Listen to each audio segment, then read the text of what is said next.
welcome to another episode of Accessibility. It's a show on YouTube where I talk about the video game industry, accessibility, and representation. Basically, how can we help more people to play games, and more people to see themselves in the games they play? As many of you who follow my work will know, I try not to uncritically cover Ubisoft games where I can. Back in the summer of 2020, some pretty serious allegations of abuse at Ubisoft came to light, and in the years since, Ubisoft has not done enough to either address what happened or to prove that they are going to prevent it happening in future, and as such, I try to be careful about when I give them praise and when I cover their games, because I don't want to reward them until they have dealt with those issues. However, it is undeniable that Ubisoft is a driving force right now in video game accessibility, and for disabled gamers, being picky about whose games you support and whose you don't isn't always a luxury that's available. Not every video game company makes games as accessible as the ones that Ubisoft is currently making, and I feel no judgment to anyone who is disabled and supports Ubisoft games because they are accessible enough for them to play. I've made the decision that on this show I am going to talk about Ubisoft games when they do good things with accessibility, with the caveat that I will remind people, look into the stuff that happened, look into the abuse allegations that came to light last year, and bear those things in mind. So today, on Accessibility, we're going to talk about the accessibility settings found in Far Cry 6. We're going to talk about what settings are available in-game, who they help, and why it's so important that we know these settings 4 months ahead of release. On first boot up of Far Cry 6, players will apparently be met by a series of selectable presets and quick start accessibility options. These options are not all of the game's accessibility settings, but they're enough to help disabled players jump quickly into being able to play. Much like 2020's The Last of Us 2, Far Cry 6 will feature disability presets dedicated to players with colour-based, cognitive, motor, hearing, and vision-based disabilities. These presets will tweak a number of common settings and can be customised if you find that you don't need every setting offered by the preset. Far Cry 6 supports menu narration, making use of your console or device's system narration. Players can toggle subtitle size, as well as other common subtitle settings.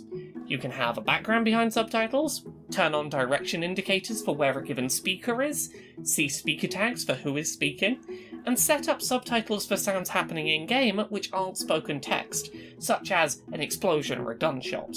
On a similar note, the user interface and fonts in Far Cry 6 can all have their sizes increased. For players with visual disabilities, you can set Far Cry 6 to place outlines around enemies and items to make them easier to clearly see as distinct from their surroundings. For motion sickness prone players, motion-based visual effects, such as the camera swaying when the character's drunk or a sniper scope swaying in the breeze, can be turned off. Players can also turn off camera shake and full screen effects. Additionally, for motion-sick players, Far Cry 6 offers an adjustable field of view slider and the ability to lock the frame rate to something stable rather than variable.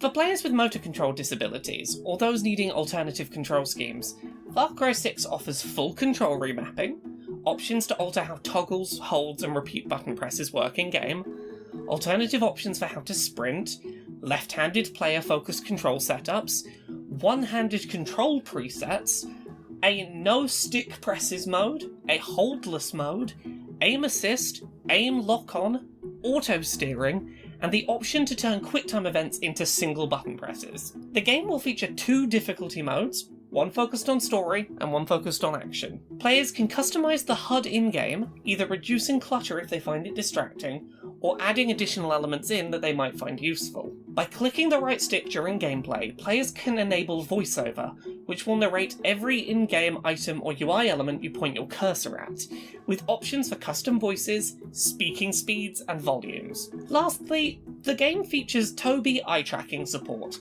allowing players to rotate the in-game camera by turning their head, aim based on gaze, direct amigos via gaze, and a bunch of other options. All of these accessibility settings sound really promising, and they suggest that Ubisoft is continuing to have a really robust, predictable level of accessibility in all of their titles. The only other comparable company I can think of is Sony with its current first-party lineup, in terms of being able to rely on games that this company puts out being pretty high up on the accessibility front in terms of software level settings.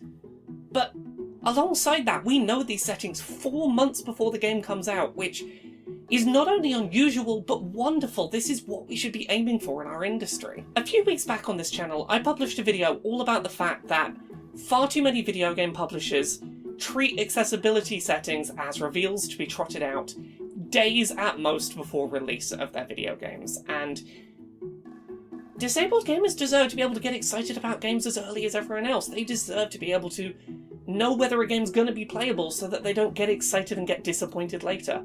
That's something that the industry could really serve to learn from Ubisoft. As I said at the start of this video, I have a lot of problems with the way that Ubisoft handled last year's abuse allegations.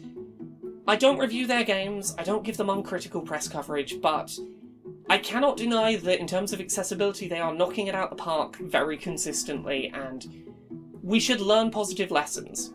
I would be doing disabled viewers a disservice if I didn't cover Ubisoft's games, because right now they are right up there in one of the top companies that is consistently making games accessible to disabled players. I feel able to boycott Ubisoft's games, but I know that that's not everyone's position, and if your choices are between not playing video games or playing video games that are accessible to you but made by a company that has done some bad things, I understand that choice entirely.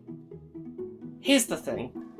Ubisoft has done some bad stuff. There are lots of lessons that we need to make sure the industry does not learn from Ubisoft, but accessibility is one place where the rest of the industry could do with looking at Ubisoft and trying to follow their lead.